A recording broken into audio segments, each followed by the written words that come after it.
बिस्मिल्लाहिर्रहमानिर्रहीम। अस्सलामु अलैकुम।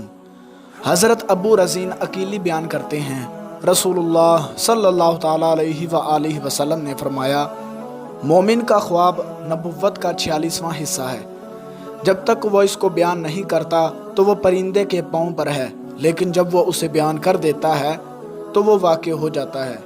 और मेरा ख्याल है कि आप सल्लल्लाहु ताला अलैहि व आलिहि वसल्लम ने फरमाया, उसे किसी अजीज़ दोस्त या अक्लमंद शख्स के सिवा किसी और से बयान ना करो।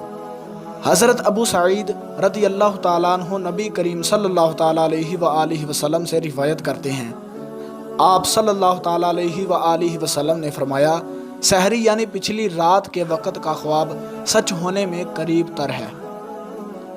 हज़रत इब्ने उमर रज़ी अल्लाह ताला अन्हु से रिवायत है कि रसूलुल्लाह सल्लल्लाहु ताला अलैहि व आलिहि वसल्लम ने फरमाया, सबसे बड़ा झूठ ये है कि आदमी अपनी आंखों को वो चीज़ दिखाए यानी झूठा ख्वाब बयान करे जो उन्होंने नहीं देखी। तो दोस्तों, अल्लाह तबारक व तआला से दुआ है कि अल्लाह रब्बुल इज़्ज़त हमें इन अहादीस पर अमल करने की तौफीक अता फरमाए और नेक और अच्छे अमल करने की तौफीक अता फरमाए। मिलते हैं किसी अगली वीडियो में, तब तक के लिए अल्लाह हाफिज़।